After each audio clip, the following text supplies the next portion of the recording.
right, welcome back, everybody, to the Stack and Wins podcast. This is Brian. Josh is not going to be with us today. He has some other things that he has to take care of, but that's all right. We'll make do.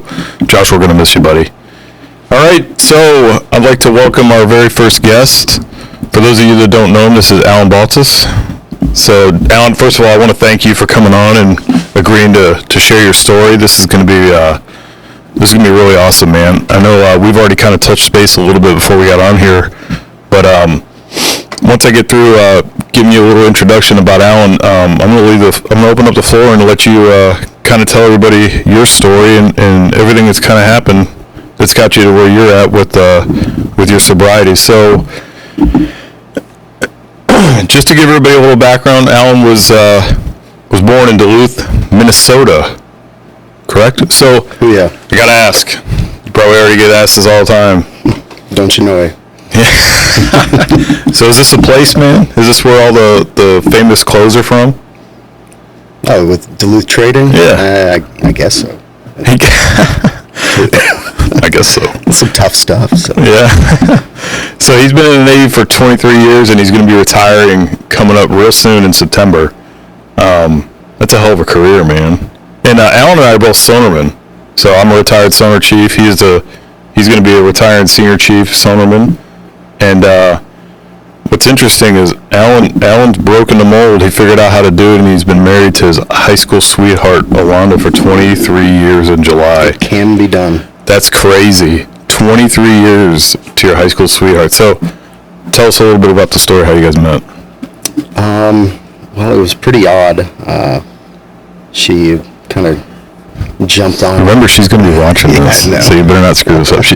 She kind of jumped me after a breakup with an ex-girlfriend and just dated and started dating in 1999. So been together, that's 26 years, just about. Wow. Holy cow, man. That's really cool. I tell you, people that are able to make it work from high school all the way till, we're past middle age, bro. That's impressive. They got 2 children, son and a daughter. Son is Ashton, a welder. He's 23, and a daughter, Adeline, 10. I don't think she's got a career yet, but she's going to work on it, I'm sure, when she gets older, just like my youngest. She's 10 going on 15 or 16. Yeah, aren't they all? I mean, Nikki is constant. I mean, she was in the last podcast because she decided to come down here and be a part of it. Good for her. She's already figuring out what she's going to do. So what's interesting is you told me something about one of your passions, and I got to ask questions about this later, but he's got a passion for golf. This guy shoots 200 rounds of golf a year. So 200 rounds. You got to tell me, man. You got to have a membership somewhere. Yeah. Oh, yeah. No idea. Yeah. So right up the road from my house is River Ridge Golf Course. Yeah, River Ridge. We played out there quite a few times in cheap seasons. Maybe 10 minutes, so it's easy on the way home from work. Okay. Either play 9 holes or mostly 18. But mostly. I'd be exhausted. The wife is good about it, so she knows that's kind of my... Yeah, I mean, River Ridge and Griswold, that's not far at all. No. Oh, that's cool. Okay, 200 rounds of golf. Keep that in mind. And the season up here is not that long because we have winter in Connecticut. Unless you're playing in the winter. Sometimes. So pretty much April through early December. Wow. So, my God. No way. If it's not too cold. When I do play golf, which is not that often, maybe I'll get back out there again, but when I do, it's always fair weather. So I'm that guy that the weather's got to be perfect. I want it nice and sunny. I don't want it even the slightest possibility of rain. That's just, I can't do it. But this guy, he's out there in December when my golf clubs have already collected enough dust for the year. That's crazy. And also he's really into, you said, building golf clubs. Yeah, just the kind of the customization game, stamping. So do you like put the heads on the shaft? Like yeah. No shit. Like you don't have to press those on with like a. I'll just watch a couple of YouTube videos. Because I mean, like I build my own arrows, right? I've learned how to do that for archery, but I didn't even know building clubs was a thing. Yeah, I mean it's probably the same process, just some heat and epoxy, and that's it. Wow. Okay. But yeah, there's a lot of for the ferrules right before the club head. different color combinations and matching. Do you ever hit one and then there goes the club head, like, oh, that one didn't work? No, not yet. Thankfully. All right, and then custom putters. I did see some of your putters, and those are pretty interesting. Yeah. You collect those? Yeah, I got into collecting probably like 2 or 3 years ago, and it ends up being like a buy one, get excited for a couple months, probably with a new bow, or try it out, and you're like, yeah, I don't really like this. So you trade it in for something new. Oh, yeah. But yeah, the buy-sell trade pages, a lot of good stuff out there. And do you go through golf clubs like I go through bows? Because that can get pricey. Yeah, no, it does. Oh, shit. It does. I mean, I end up like puking money aside all year long to buy a new one. Oh, boy. Yeah, it's expensive hobbies. All right, so this is where I'm going to turn it over to you and let you kind of just tell us a little bit about you and your story, and, you know, what got you to decide that it was the time for you to be sober, and what made you think that you had a problem with alcohol? Yeah. Well, once again, thanks for having me. Oh, man, you're always welcome. Yeah, when I first saw this, it's kind of like I told you, it was re-energizing. Got me really excited. I like, wow, I know this guy, but he's gone through some stuff, kind of like what I've been going through. But other than like the normal, it's kind of almost built into us at some point. But just the normal drinking, never really got out of hand. Like I never had like a big event happen to me or anything like that. So it was like, okay, well, I'm not getting in trouble with alcohol. Family's not really disappointed in the way I'm drinking. Now, were you going out drinking, or were you kind of in a home? No, just at a home setting. Like when we would get together with friends, yeah. Thankfully, my wife didn't drink that much, so it was almost like having a designated driver built in. I kind of know the feeling. Yeah. But yeah, probably around like 2015, 2016, started drinking daily, heavier than what I'd normally done. There was no event that really brought that on. It was just, off sea duty, on shore duty. You have the time. Every day was I'm just going to relax and have some beers or drink some bourbon. That bourbon was my big thing.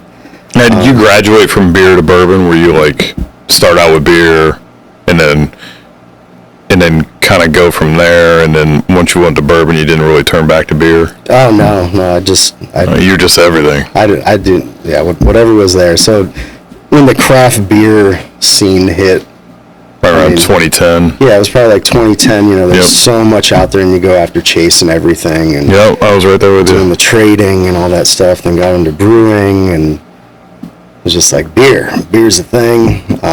But yeah, bourbon was always kind of just my go-to, like end of the evening kind of thing. Other than that, like mixed drinks, sure, whatever's out there. But I think probably around 2019, it was heavy. Like 2018 it was still heavy, but 2019, that's when I first got the first like kind of realization of, wow, I'm drinking a lot, like a lot more than what I should. Like everything, probably from 2016 to 2019. You plan your schedule revolved around drinking. And you identify that yourself, and like you were thinking about those things? Yeah. And like my wife and I, we'd talked about it. She's like, yeah, you're kind of drinking. Okay, yeah, I'll cut back a little bit. But most of the time, I'd like come nighttime for me to sleep. I'm a terrible sleeper. Like once I fall asleep, I'm good. But falling asleep, I'll sit there and toss and turn for 1 to 3 hours. So, oh, wow. So I was kind of using alcohol to get me put down into sleep so I could just wake up and do it all over again. So that was right as I shifted into my Chiefs tour. I talked to my cob, and he just straight up put it out there. Hey, do you need help? Because we can get you help. And all these things are going through my head. I'm kind of like, man, we're getting ready to go on deployment. I kind of don't want to be in that situation of finding a replacement, all that stuff. All these things are going through my head. So I'm like, yeah, you know what? I do appreciate that, but I'm going to try and self-correct it, You know about putting the rules in, like the weekly rules. Right. Like, I'm not going to drink after 8 or only on the weekends. Yep, been there and done all those, yeah. I think you just eventually start breaking them. Yeah. But yeah, so in my mind, I'm like, yeah, I got this under control. Still drinking. But if I can make it through deployment, I'm going to be transferring shortly after that. I can really hit it hard once I get on shore duty, working towards getting sober. So made it through deployment. Still no big events, anything like that. Pretty happy with getting off the boat, going to shore duty. I want to say March of oh, sorry, there it goes. No, you're good. Yeah. March of 2023, my dad, his health was declining. Right before that, I gave dry January a shot. Felt really good. It was really good. Oh, yeah. Felt amazing. Yeah, I remember the first time I did dry January. I made it like 4 days. Yeah. Sleep still sucked. But yeah, I started working out a lot, lost a bunch of weight just between not drinking and, watching what I'm eating and working out. I think I dropped it's probably like 35 pounds in 3 months. It was nice. Clothes fit better. Saw all those benefits. But when my dad passed, I'm really glad that I was sober for that, because even though it was kind of like it was expected that it was coming, just because all the indications were there. I think that made it a little bit easier in terms of like if I'd reach for alcohol. So still getting a lot of support from my family. So you stayed sober during your dad's passing. Yeah. And that was a pretty rough time, and you still were able to.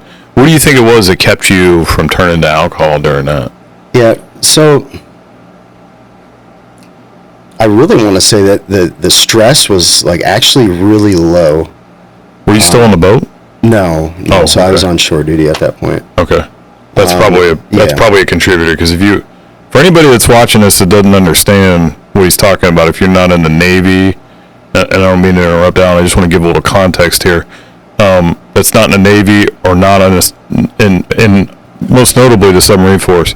Being stationed on a submarine as a chief is a pretty stressful environment to operate in on a day-to-day basis.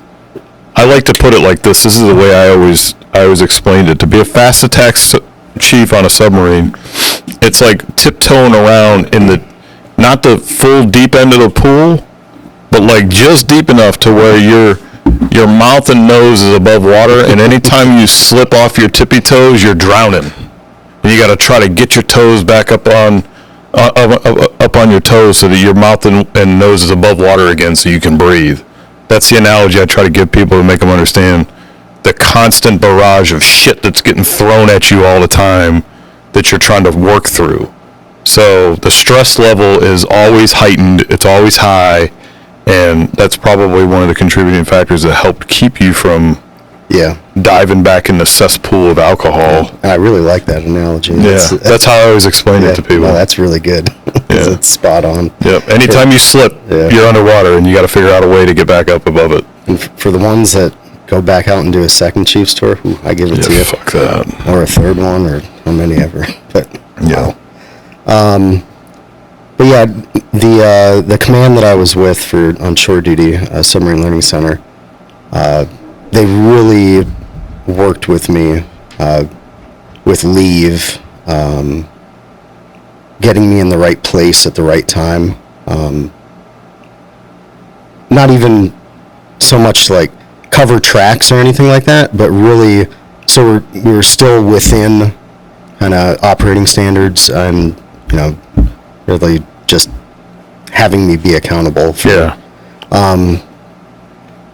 So the other thing that was, I'm going to say I was fortunate with my dad. It was really well planned out. So the stress level with that was pretty minimum. We had a lot of things set up prior to. I was able to travel out to him. And he'd have a list for me set up. Hey, go take care of these things, because he wasn't able to go out and do it. So that absolutely helped out. So one of my buddies, between that time, so between January and March, he bet me, because the dry January thing. It's like, yeah, I bet you can't go 3 months. And that, for any submarine guy, I think we go off, or we kind of run off those things. Oh yeah, for sure. So I was like, yeah, I'll give it a shot. You know, I feel good. And then once I got to that 3 month point, it's like, you know what, I'm gonna see how far I can kind of take this. Still not into the realization that I'm an alcoholic, just like having fun with it at that point. Mm-hmm.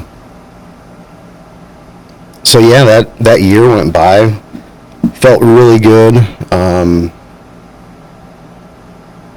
You know, there were some struggles during that. Like, there's always going to be struggles because you're thinking about it. Like, especially when you get those invites to, whether it's a party or a get together. It's like, yeah, okay, yep, I'll be there, but I can't get all wild and crazy.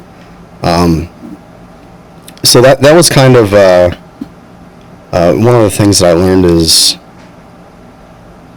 you know, juggling or kind of having to find a new way, or like a new friends group, just so I'm not in that position every single time. And I'd still like to hang out with the people that I normally hang out with, just because they're my really close friends.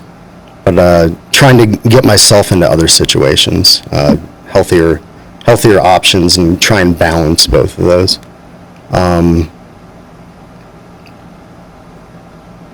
So yeah, I think the big turning point was this last August of 2024. My mom unexpectedly passed. So still on shore duty, low stress, but it was completely like just completely unexpected. She just went in to the ER to get some stuff checked out. She'd been sick for about a week, and that night she ended up passing. And we were in Florida at the time, doing the whole Disney thing. My wife and daughter are big Disney heads. Yeah, same here. So I ended up catching a flight back the next day. So it was, I think, 10 o'clock at night. We got the call, and I booked a flight. And obviously, the only thing open is first class. So it's like, okay, They're like shoving them in your face as you're walking down the tunnel. That's exactly what happened. So all these things, and you know, I can't use that. You know, hey, my mom passed. This is why I fell off the way. That was completely my decision. It was my choice. But yeah, it was exactly that. You get in first class. Lady comes through. Yep. Okay. Give me one. Give me two. Give me three. And I think I had like 2 layovers, and you hit the airport lounges because you got the access, and it's like, okay, give me a, you know, Bloody Mary. 5 Bloody Marys later, give me this, give me that.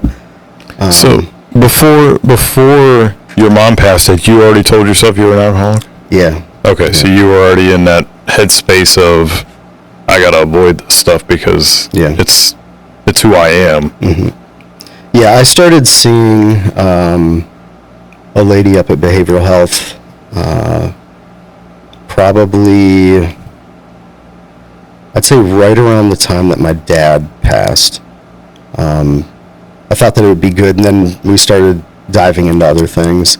And probably about 6 months after I started seeing her, started stacking up all these things. You mentioned on a previous episode, like you go in and do your PHA, they're like, how many drinks a week do you have? And you're like, 1. 2. Right. As many times as I lied about that thing. Yeah. So she just went through those questions, and she's like, answer these with truth. And once she got the answers, she's kind of like, whoa. And you don't think that that's kind of like a flag going up? Like, no, I know that it's a flag going up. Right. Oh, there goes your audio. No, you're good. Okay. I'm trying to clean it up. So yeah, the next time that I went in to see her, I was like, you know what, I've been thinking a lot about this, and I probably should have acknowledged this years ago, but yeah, I'm absolutely an alcoholic. What did she say to that? She was very excited and happy that I acknowledged it. She's like, yeah, I agree with you. I think that, you know, that first step is actually saying, and it was kind of weird because it felt like a big, huge weight just like lifted off me. Yeah. Because I wasn't hiding that fact anymore. So yeah, I went and talked to my wife. I was like, yeah, I acknowledge that I'm an alcoholic. She's like, okay, so what's next? You know, where do we go from here? What kind of help can I give you? And at that time, I don't have an issue with alcohol being in the house. All right. Or like her having drinks, like, and I didn't want her to feel like, hey, if we're out somewhere, you can't have a glass of wine or whatever, because it honestly doesn't bother me when that stuff is around me. But just to be on the safe side, I do keep all alcohol outside of the house. You guys don't have any in your house? No. Yeah, we don't either. Yeah. I think it's better off that way. And I kind of realized that, like, we were young parents with my son. So Ashton, he's 23. We had him when we were 19, 20 years old. And, like, alcohol was around his entire life. And he got to see, like, you know, bottles on the shelves, beer in the fridge, parties, people drinking. Can you hear? Yeah, a little bit. Yeah, it's fine. Is that better? Yeah. So we kind of parented off, you know, what we knew as people. Yeah. But the effect that it kind of has overall. Well, he got to see all that Yeah. stuff growing up. Yeah. Yeah. No, I know where you're going with it. Yeah. So with my daughter, I'm really happy that she's not going to see it, because she's at the age now where she's getting really curious about Everything. all kinds of Everything. things. Right. Right. So I think if we had that, you know, the alcohol piece, you know, from here until she's going into her teenagers through high school, it'd probably have a pretty big impact on her.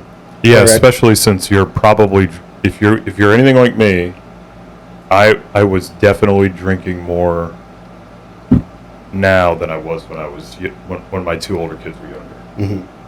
I was drinking harder. Yeah. You know what I mean? Yeah. The alcohol that I was drinking was worse for me. And I think some of it had to do just in the fact that I was going out to see a lot then, Mm-hmm. back then. Where now I was home every night. Yeah. And she was seeing Dad. Yep. Just doing it. Yeah, and that's kind of with my son. Like I can't even count the number of times that he's probably just seen me just whacked, Oh, just out of my mind. I'm with you. Right. And I was never like an angry drunk or a physical drunk. It was just, that was my way of Just winding down, just taking it relaxing. easy. Yeah. Yeah. So yeah, my mom, it was just, it was so sudden that nothing was in order, nothing was arranged. Yeah. It was pretty, like, I'd say for that bender that I went on from August to November, like, it was pretty stressful time just trying to find all the things that I don't have. It's kind of like chasing the unknown.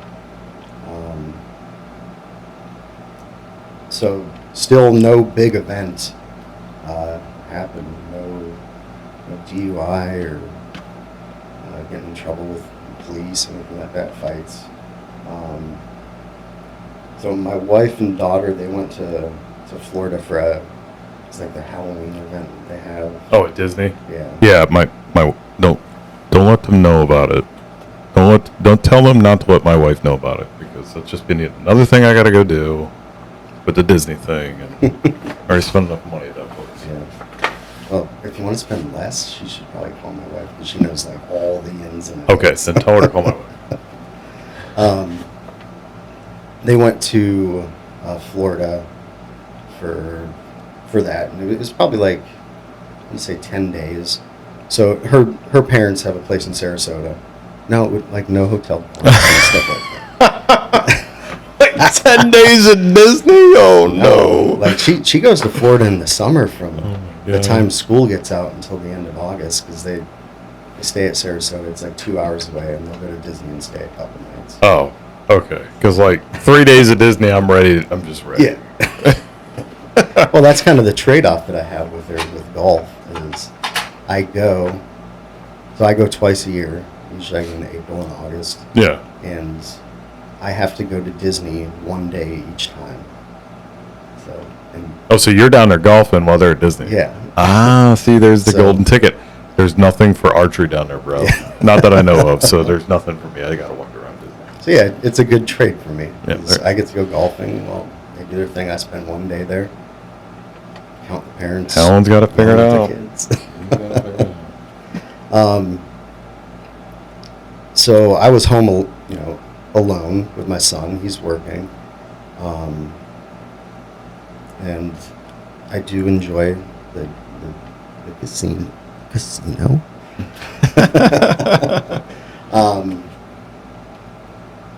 So it was, I'm drinking every night,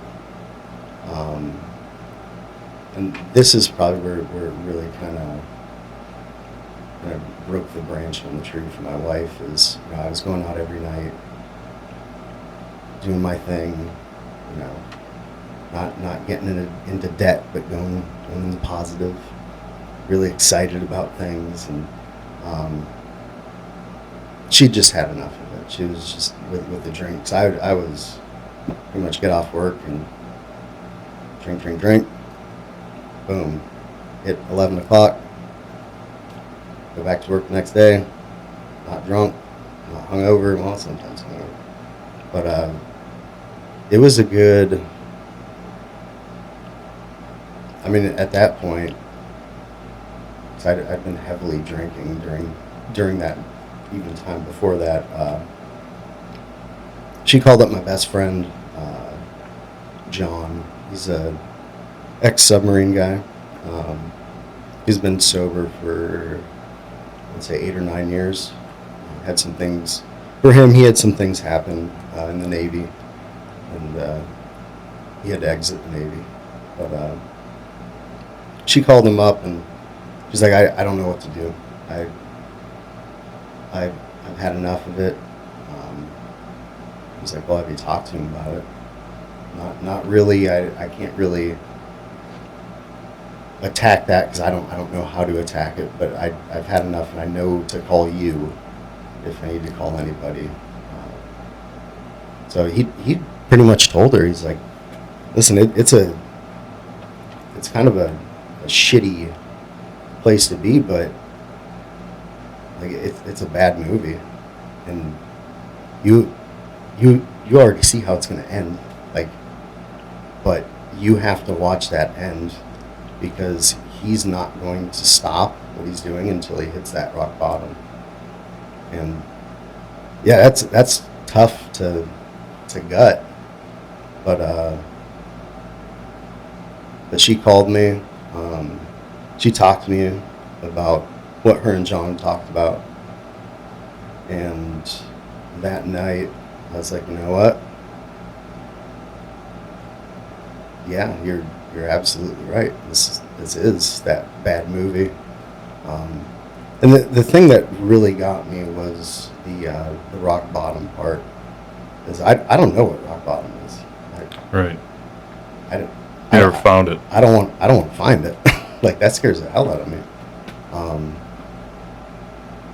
So that night, it was a pretty long conversation. That being that vulnerable position, it's uncomfortable. It's really uncomfortable. Oh yeah, I feel you. Man. So yeah, right after that, Thanksgiving came through. Like, she got back from Florida, obviously, and the communication was a lot stronger at that point because we were talking about all of these things that were compiled, and I just decided, you know what, I'm gonna give this a shot. I'm gonna ask for help, which is hard to do. Like, it is so hard to ask for help. How many people you think out there haven't asked for help because they're afraid to? That want it? I'd say probably, if there was 10 people there, probably 8 or 9. Yeah, I would agree. There's a lot of people right now that want it and are afraid to ask for it and don't know how. Yeah. And it was hard. It was hard. And a lot of it, especially for us men, it comes down to male ego. That's absolutely what it is. Yeah, because you're vulnerable, you're afraid. All these emotions that guys aren't supposed to tap into because it shows weakness. You're instantly like, oh shit, here we go. Like I'm hitting the touchy feelies that I'm not allowed to talk about because I gotta be vulnerable and humble. Humble word. Here we go. And ask for help for something that I'm supposed to have control over. Yeah. Well, and that's, whether it's society or how you were raised, but that's all that that's why we are the way we are. Right. I'm going to say just society in general.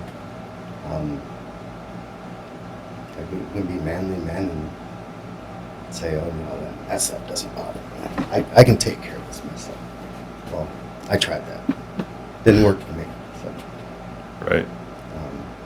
And some people it might work for, but for me, asking for help,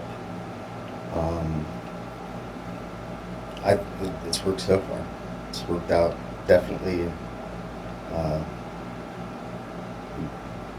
Good things have happened since then. So yeah, I talked to my DAPA, and I asked him. I said, "Hey, but before you talk to the triad, can you just give me like a day or 2 days to talk to them personally? Because I'd rather me talk to them about the things that have been going on, rather than a sheet of paper come across their desk and be like, oh wow." Especially like, these are people that I've known for years. Yep. And people that I've served with. And like my captain, I coached high school hockey with him. Right. So I felt like I kind of owed them that, putting a little bit personal piece on it. They gave me all the support I needed. It wasn't a thing of me being scared about getting support from them. Like, I knew that getting their support was no questions. So yeah, once all that went through, I went through a program in North Stonington. It's called the Starlight Program. And this isn't me pimping out the program or an infomercial or anything You're like that. not getting paid for it, people. But this Starlight program, it's for all military, all branches of the military, active, reserves, and veterans. I don't know how the whole insurance piece packs on for veterans or anything like that, but the group that I was with, it's only military only veterans. And these are people from all over the place. So we had a couple people from Japan, Hawaii, Maine, like in all branches. And age groups, it was really nice sitting in a room. And this was, I connected with this one, I'm going to call him a kid, even though he was like 21, 22. But we just connected, and no one really shows off like their rank or anything in there. We're just people. Right. We all wear underpants. That's right. And when he found out that I was a senior chief, he was like, "Holy shit! I didn't know you were a senior chief." I'm like, "Me too." And we're like really close. I'm like, okay, that's we both got problems, bro. We're here for the same reason, dude. But yeah, that program absolutely helped me out. And it got me really excited because I always thought that alcohol was the problem. Like that's what the problem was. And the program's not just solely based around alcohol. Like there are people that are doing hard drugs in there. It was just addiction and recovery. But every week, so I went through a modified 8-week program. It's usually 4 weeks. And they go over all kinds of topics every day. It's a full day of events. The topics are anything and everything related to how your brain works, especially around addiction, triggers, warnings, and anything like that. It even dives into like childhood traumas, even though you don't think they're traumas.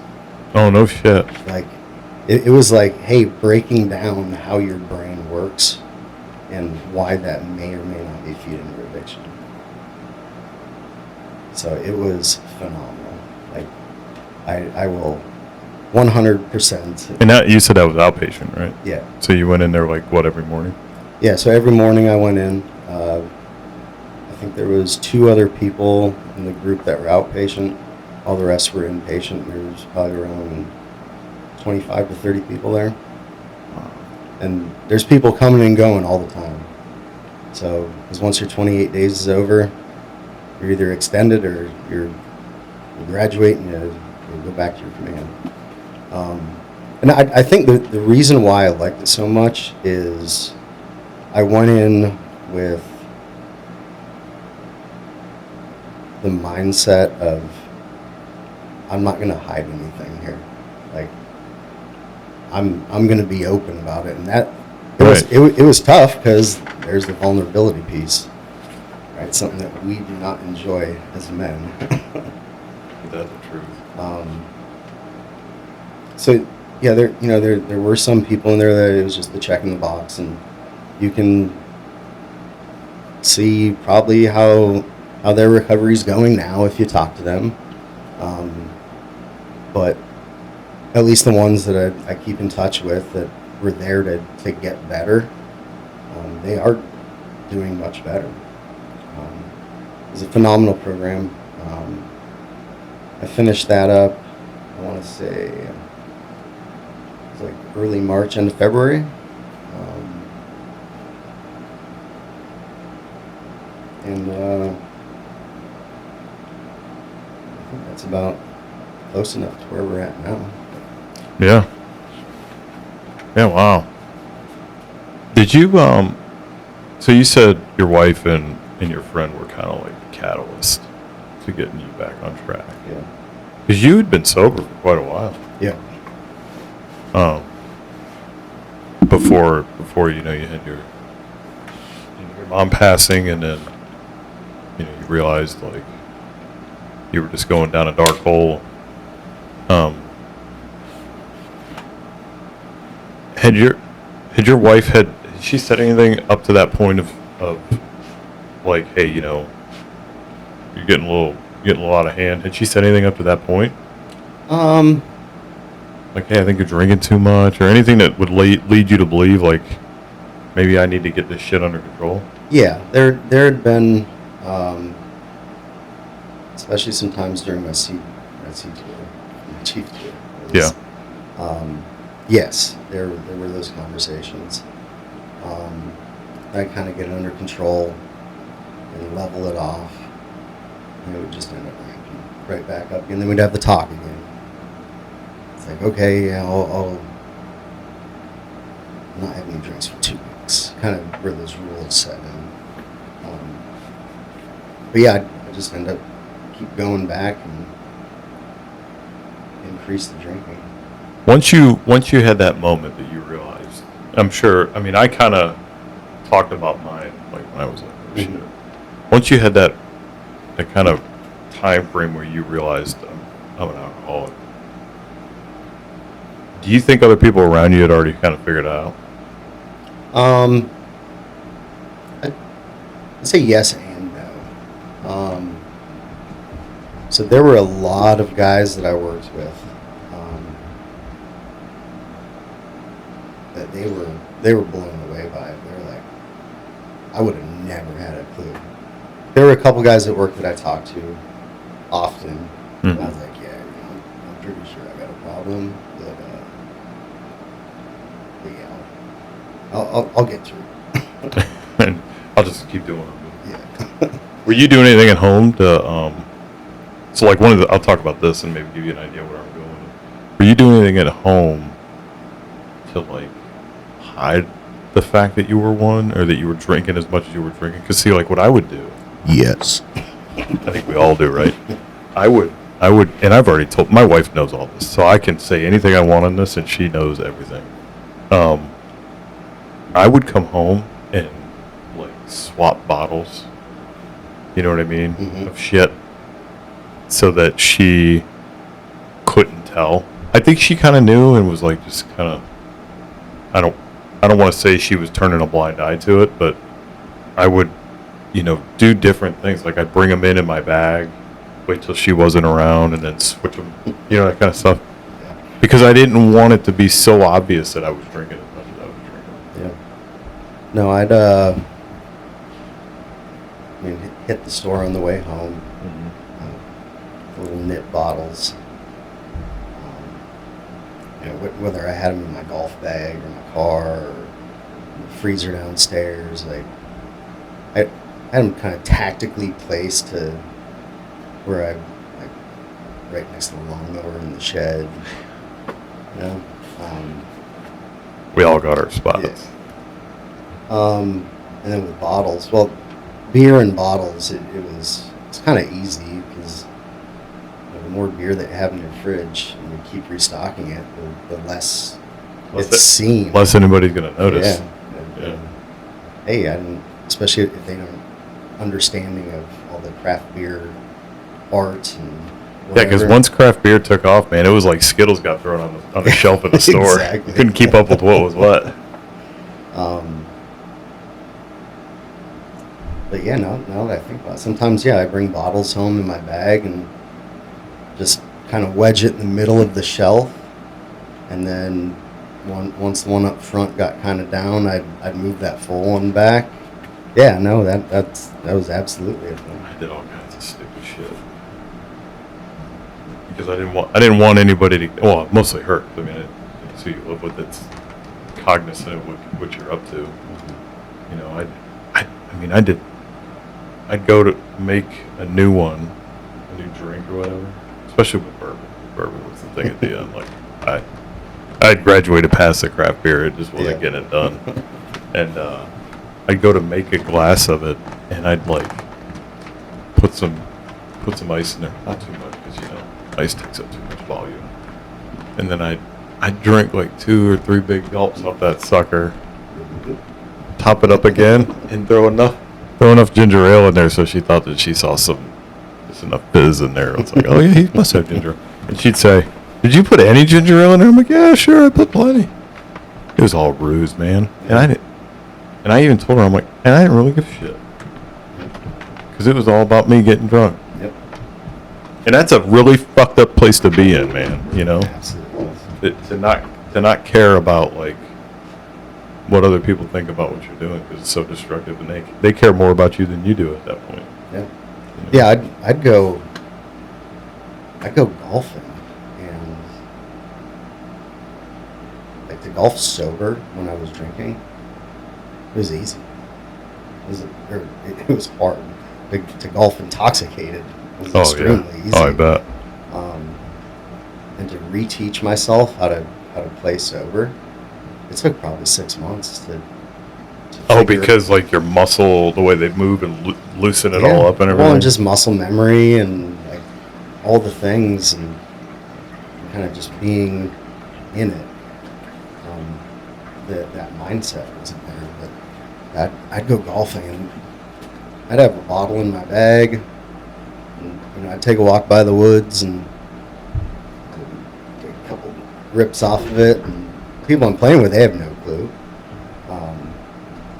Yeah, when I told them that when I was sober, they're like, "We would have never known, man.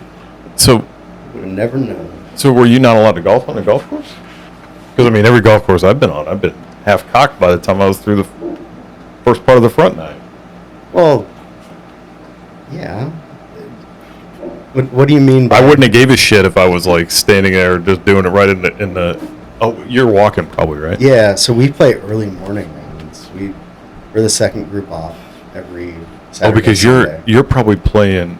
Correct me if you're playing at a club with like the members. Yeah, with other members. So you guys have some sort of protocol, I'm sure. Not. No, there's no protocol. But got to be a little more proper.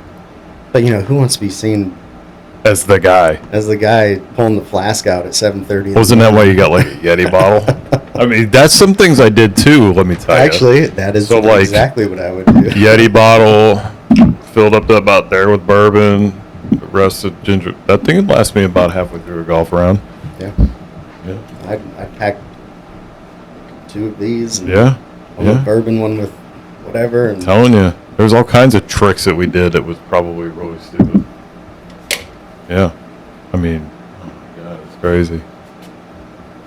So tell me some things that you're doing now that helps you get through not just like, we talked about every day. You got every day, right? Because that's one of the baseline things that's important is just to make it through a day. But as you and I have shared in the past, like, what is it that you use to get through just moments when you see those temptations? Because I'll tell you, I'll share a quick story before we get into that. One of the guys that I like to watch his stuff, and I follow him. I've talked about Cameron Haynes on here, which I pulled this out last time. I'm going to pull it out again. This is Cameron Haynes' first book. For anybody that wants to look into it. He just released his second one. It's called Undeniable. If you're looking for something to read, you should take a look at that. Talks about all the shit he did to get to where he was. Listen to the last podcast and you'll know what I'm talking about. But anyway, one of the other people I like to follow is Cameron Haynes' brother, Taylor Spike. They have different dads, that's why they have different last names. For anybody that wonders why his name's different. But Taylor is also an alcoholic. He's in recovery. He's been sober now for, I can't remember how many years. Cameron Haynes just finished the Cocodona 250, so he ran that ultra marathon 250 miles. Taylor Spike ran the Big Hurt 300, so he ran a 300-mile ultra marathon. And he just posted yesterday that his son passed away when he was young, and he posted yesterday that during the Big Hurt, he was tempted and thought about wanting to drink because of all the shit he was going through on that run. but what got him through was thinking about his son. Mhm. So, what are some things that you use daily, even in moments like he was going through during that run, to just muscle through those moments to make it a whole day? Yeah. I talk to myself a lot. Do Give you? myself pep talks. Hey, man. Like just yesterday, I gave myself a pep talk. I was golfing by myself with two other people that I don't know, and the beer cart lady comes by. It's like, You're like, nobody will know. I can. What hole were you on? Two. Even if he was doing 9, even if he was only doing 9 holes, he's like, I know what I would have. Probably the same thing that went through his mind. I could have told myself, I can crush 2 mixed drinks, make it 3, be sober by 9, and not even smell like alcohol. Nobody will know but me. Mm-hmm. Wife won't know. Kids won't know. Police won't know if they pull me over for a busted out taillight. Nobody will know. And I could lie to everybody under the sun and say, I've never drank. Still sober. Exactly. Because that thought does come through the brain is, Can't tell you how many times it has. hey, I could probably drink up through the first 9 holes and be sober enough, smoke a couple cigars, have something to eat and go home, and no one would have a clue. Nobody knows. So yeah, I'll just give myself a pep talk, like, hey, you don't need it, however it is, but it makes it easier for the next time she comes around. Then you just ride it out, like, okay, it's gonna come to pass. One of the really tough ones that I recently noticed is those habit stop points, or points along your travel that you're used to stopping at. So I used to always stop there. Oh, yeah. For sure. Just kind of keep your head down, just keep driving. Just like, it's coming. Yeah, like that package store that always had what you wanted. Yeah. Or, yeah. They have the special ones. Yeah. The one that was like, hey, man, hold that one for me. 30 minutes. Yeah. But yeah, I'll talk to myself a lot. There's nothing that I can really think about, or think of, that is like that one thing that I kind of base it on. Like him, it's like his son. It's just kind of like, hey, if I can get through this, and I can get through today, and tomorrow is going to be that next day, and it's going to be a challenge somewhere. Let's just make it through this day and move on to the next one. Yeah. Yep. I know. I use the same kind of pep talks when I'm doing hard shit, but I kind of like almost reverse engineered in a sense. If I'm running, or if I'm doing anything that is endurance or whatever, and I like say I'm running up a hill and it's a bitch, right? Mm-hmm. Or like when I was doing the tough ruck or whatever, and it's just hard, physically really challenging, I tell myself, I'm like, nothing's harder than quitting alcohol.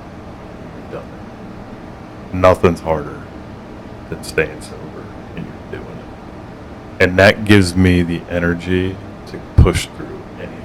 Yeah. Because the mindset that it takes to stay on this side of being sober is so much harder Yeah. than it is to say, you know what, lady? I'll take those drinks. I'll go. I'll take it. Hook me up. Because that's easy. Yeah. You know what I mean?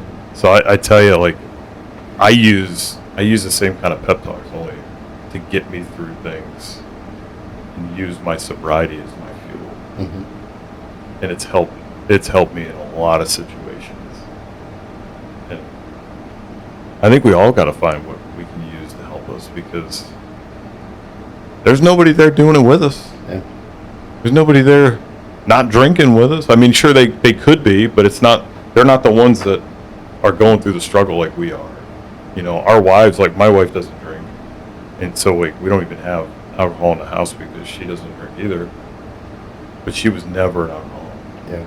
You know what I'm saying? So that same struggle that I go through when we're at a restaurant or somewhere and like driving down the road and like you said, passing that place is always, I mean, for the first year, every time I went past that one package store, and I remember pulling in there, and every now and then when I see it, I'm like, I'll see like the free tasting sign out. I'm like, I remember tasting a lot of shit at that place.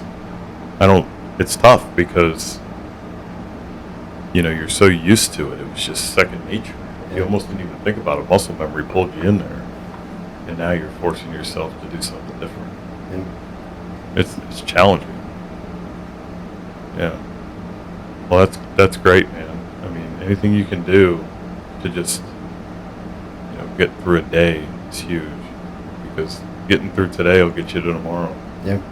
Yeah, and another thing I did, so after I got through Stonington, before you graduate, they have you fill out a recovery plan. You can change that plan based off things. And it's just a bunch of, hey, what do you do in these situations? Or what are your thoughts during these situations? So I never thought about taking a picture of it, just having it on my phone, Oh, yeah, there you go. Yeah. It's like something that We take pictures of like Liberty numbers when we're overseas, So, and that's one thing my behavioral health lady, she's like, hey, just take a picture of your plan and put it on your phone. But she was asking me all these questions like, hey, what do you do in this situation? Hey, what are your thoughts about this? I'm like, I don't know off the top of my head. She's like, take a picture of it. It's so much easier. Yeah, because are there questions on the plan that like set you up in scenarios? Not really scenario based, but it'll like list your triggers. And like most of those triggers are those times when you're driving by that store. Yeah, there you go. I know I avoided going by certain things for a while until I was like, I think I can handle it. Yeah, actually, on my ride to and from work now is completely different than it was last year. Have you found yourself? This was one for me. Have you found yourself like not hanging out with certain people because I know you said earlier that you still have a core group of friends that you did hang out with because they're some of your best friends and stuff, but do you find yourself tending to be cautious about hanging out with certain people because of alcohol? Not that they're a bad influence or anything. Yeah, so I think it's more so because I would normally be drinking in those situations. Right. And it's not really a friendship based on alcohol, but like we would meet up at the same spot and have some beers and depart. But now that I'm not drinking,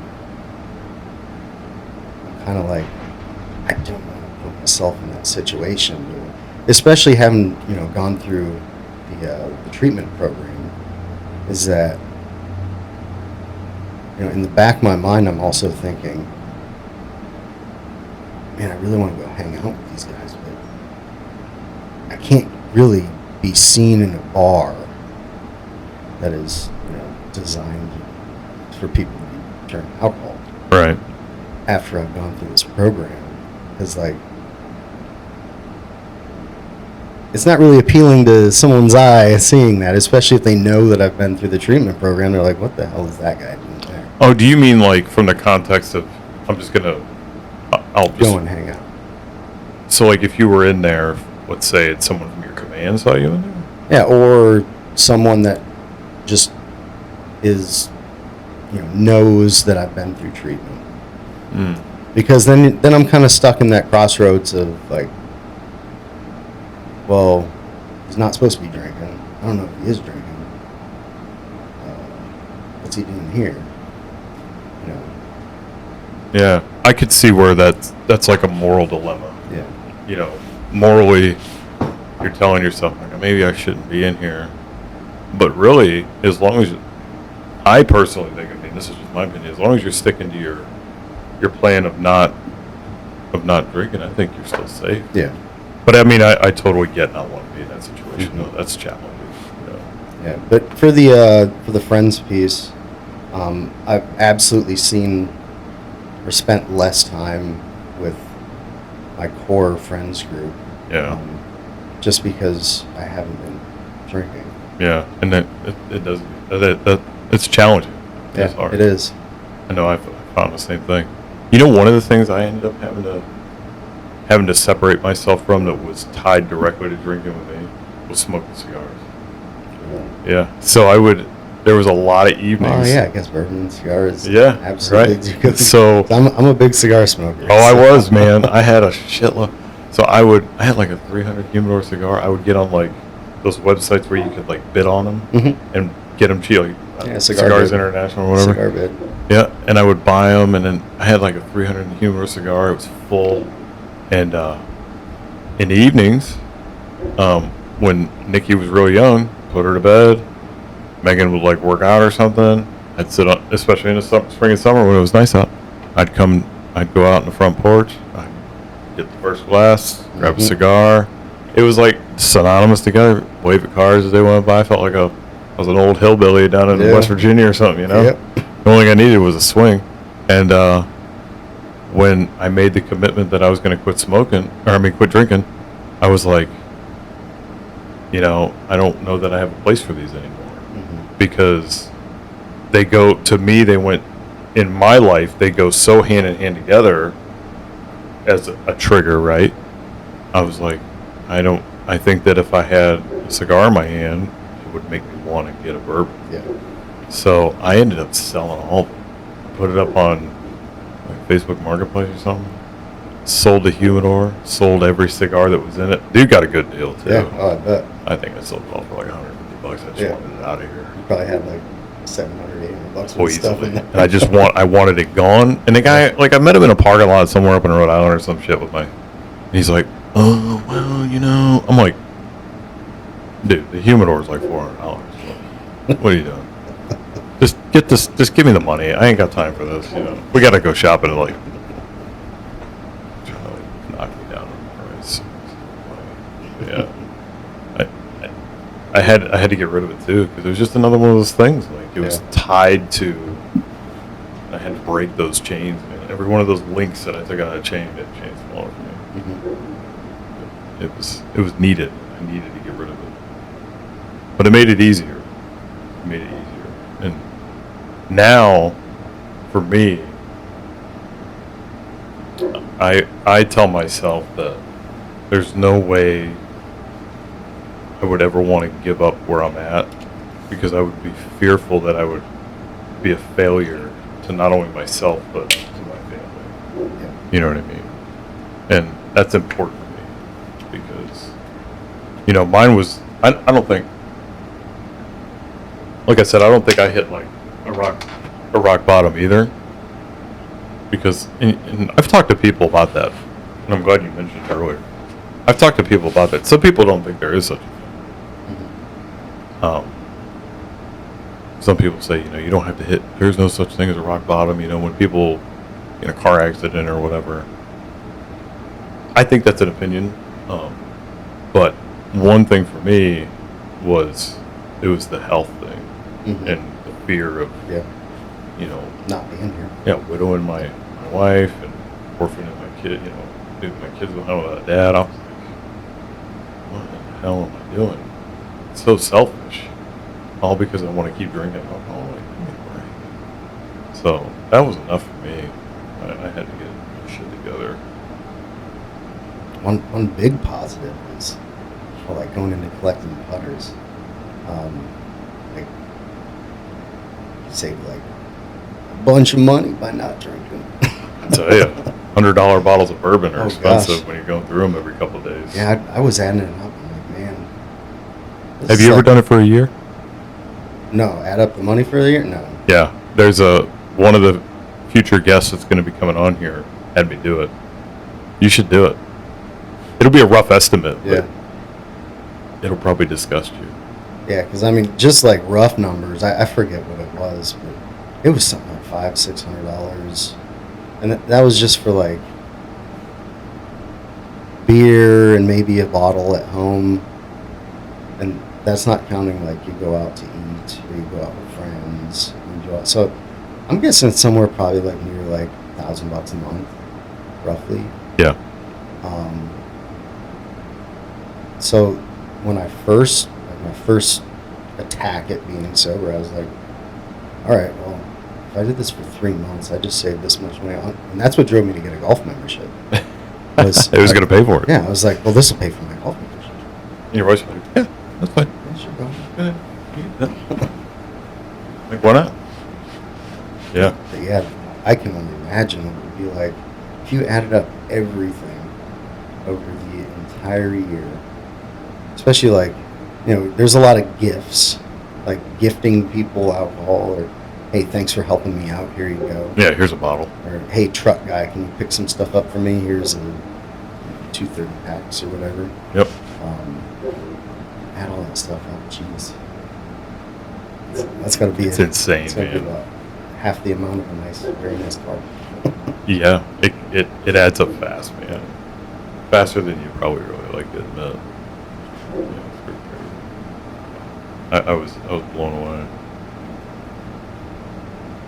Yeah, Megan was a big supporter about it, and she's just like, "You're an idiot for drinking that much." Well, I didn't think so at the time. Mm-hmm. You know what? I have a story. Well, let's hear it. It's about you. About me? Yeah. Oh god. See, this is what happens when the young guys come around. They're No, like, I remember when. So no, this isn't like a back in the Navy story, but Oh, good. just kind of smacked me in the face was a couple of years ago. We were over at Rick's house for that kid. Like we talked briefly up there, like where I met. Yeah, I think it was a birthday party or something. And I think me and a couple other people, we had like some really good craft beer. Yep, I remember. And like I didn't know that. Like I know you, but I didn't know you. And you kind of just like steered clear of everything. Like you were kind of poop it off in the back. It's like, oh, that's really weird. Yep. Ryan chilling over there. Hey, bro. Yeah, that's why. Yeah. I was staying away from it, man. Yeah, I was already on the journey, and you guys were doing it. And I was like, oh well, it's good. But I was already. I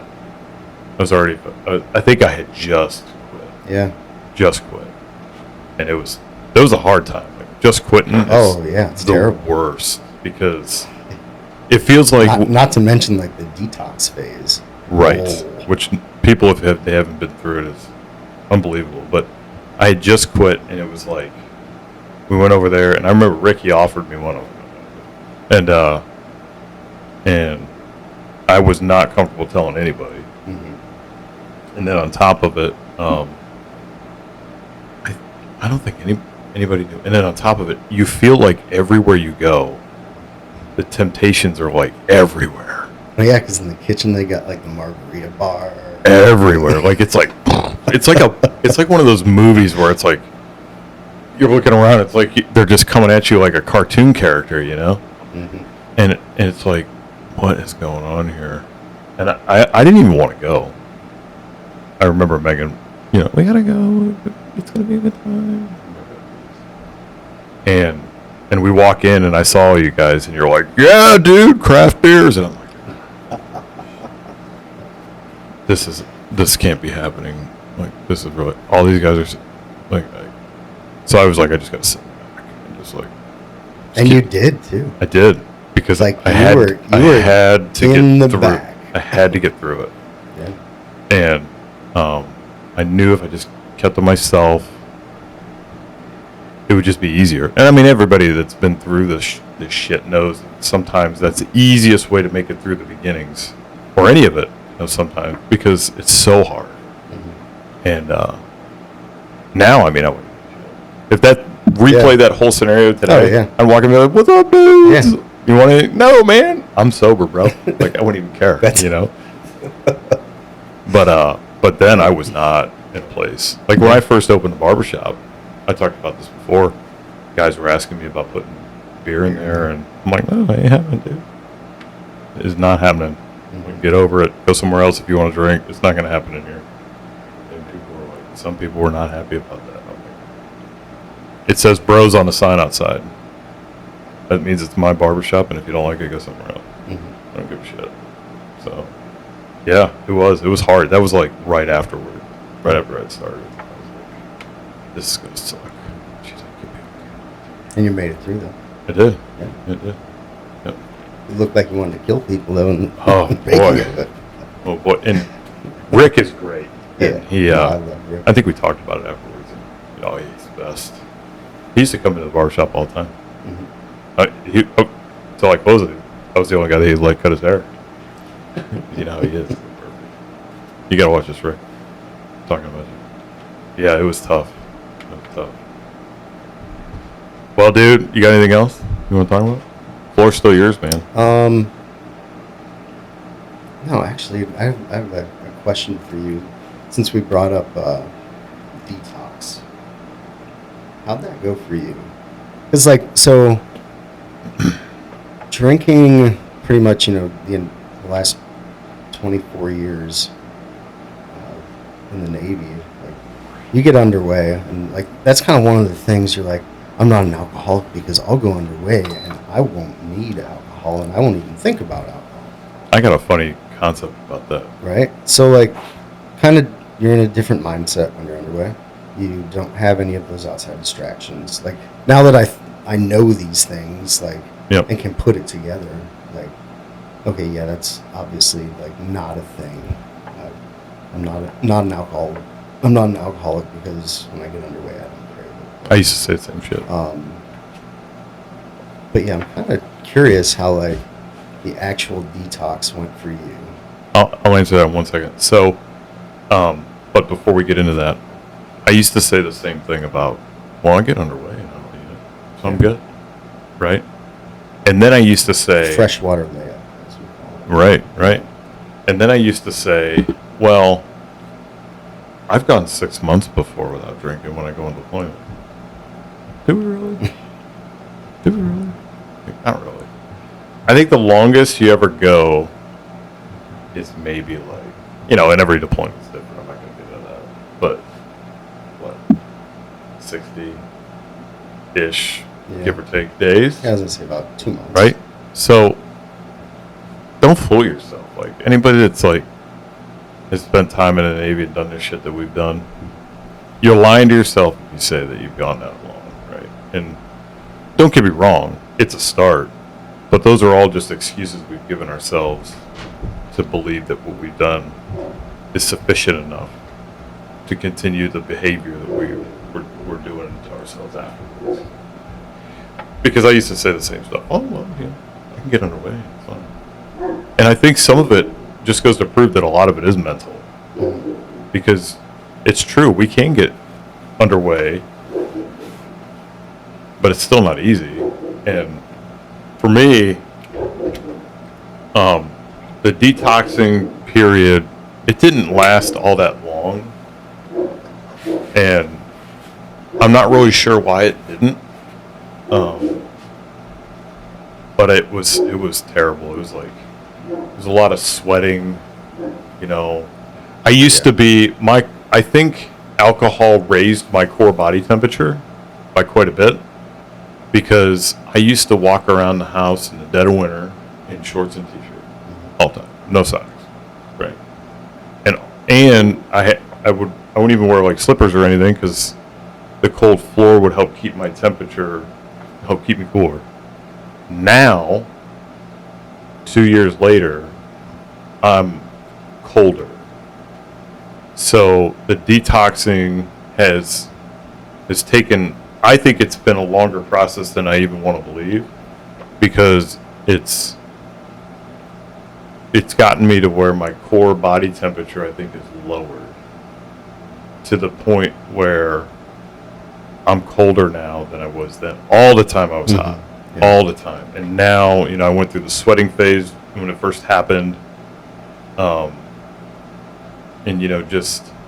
I did get some jittery, I won't call it, I guess you could call it shaking and shit like that. It wasn't nearly as severe as you see in these movies where people are going off meth or heroin or something like that. But I was definitely you could tell flushing some shit out of me, right? Mm-hmm. But I would say the biggest change for me is that I'm colder now than I ever was then. And that was for years. The whole time I was drinking, I was hot all the time, and now I'm not. It's been a significant change in my core body temperature, drastically. How about you? No, for long-term stuff, I don't really have or noticed anything. But that's one of the things. Kind of for all like my events and timeline. I was out with my son one day, and I even know when it was. He wanted to learn how to play blackjack, so it's like, yeah, this probably isn't a good parenting thing to do, but all right, let's Especially go. a kid that's old enough to go to the casino. Let's go rip some blackjack. So yeah, we went to the casino, and I went there with the mindset of, I'll just have a couple drinks, and this was during the vendor, and I remember getting a drink, and I couldn't even hold it like steady, so like I was drinking with like two hands, and like a little kid with a sippy cup, right? And like it was the sweating, like constant, just like ugh. Yeah. Unless I had like a large amount of alcohol. And the next day, my wife and I had that conversation, and she's like, yeah, Ashton was scared. He was scared with the condition that you were in.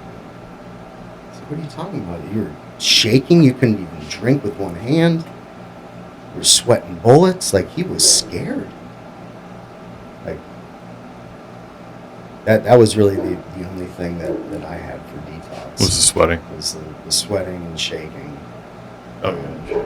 But yeah, like one thing I never realized, like detox for alcoholics, we're more susceptible to dying going through detox without like a controlled environment than with other drugs. Like I would have never in my right mind thought that. I know, isn't that crazy? To me it seems silly, but or even like to us it seems silly. But yeah, when at Stonington, they're like, okay, how long have you been sober? Oh, 2.5 months, 2 months. Where'd you do detox? At my house. They were like, oh my goodness, you could have died. So what do they recommend for a detox then? Like, they come off slowly? Just, I don't know. Because, I mean, that's what they do for, like, Yeah, heroin addicts. They'll put them on, like, Yeah. Suboxone or something like that. Yeah, Bring them down. I don't know because I didn't go through, because most of the people that go through there, they go through detox for however long they need to, and then they go into the program. Because they were thinking that I had to go into the detox portion of it. So yeah, as for like what they recommend, I have no clue, but probably some type of prescription, monitoring. I would have never guessed. Yeah. Wow, that's interesting. Yeah, because I don't know.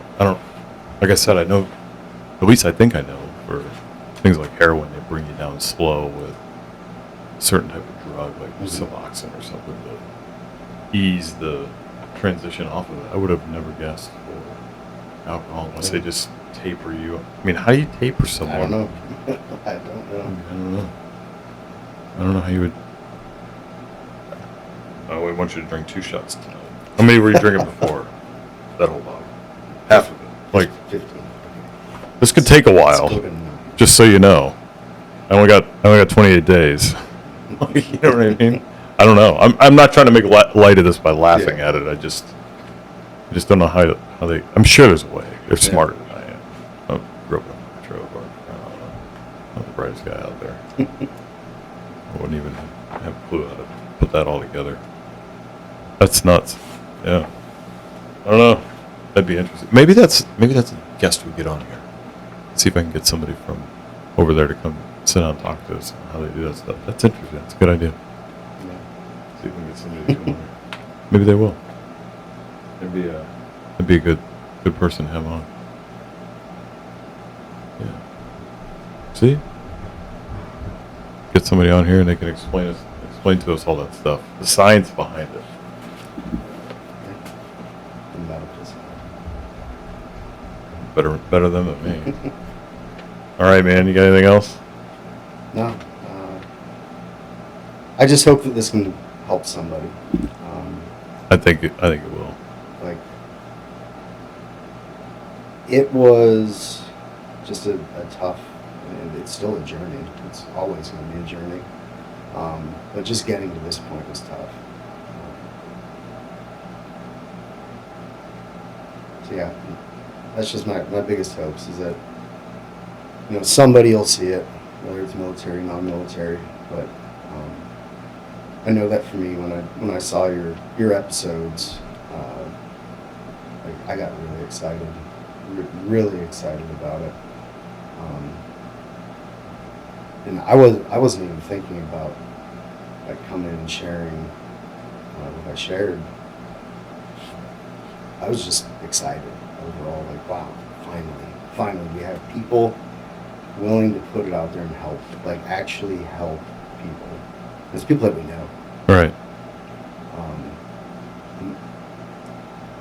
That's what I think really energized me, is that there's plenty of people, whether they have a problem with alcohol or not, and if they don't, still good data, still good info. Yeah, it really is. I mean, that's the hope is, and I like I said this before, I'll keep saying it, the hope is that through all of this, if we can help one person that's struggling with trying to figure out how to get themselves better, and they send us a message that says, if it weren't for your podcast, I wouldn't have been able to get myself straight, then we've won. But listen, I want to make this thing I truly want to make this like Thanksgiving food drives, man, where we can help as many people as we can. That'd be awesome. Yeah. So, all right, man. Well, I really appreciate you coming on. I know it takes a lot for people to want to open up and be willing to share, anything like this. I mean, geez, people don't even want to share their mom's stuffing recipe. So, yeah, I really appreciate you coming on and being willing to do that. This means a lot, and taking the time to come out. So we'll get this all put together for everybody to see, and it's gonna be good. It's gonna be good. It's just gonna keep getting better. We got more people lined up to come on. I'll talk to Josh, see how everything's going. I think everything's gonna be fine. Just a little thing, but all right, guys, that's all we got for today. Thanks for listening. Thanks for watching. Like and subscribe. Make sure you subscribe to the channel. It helps out everybody, and we'll get some more. Thanks, Alan, again for coming on. Thanks for having me. Stacking wins. We'll talk to you soon.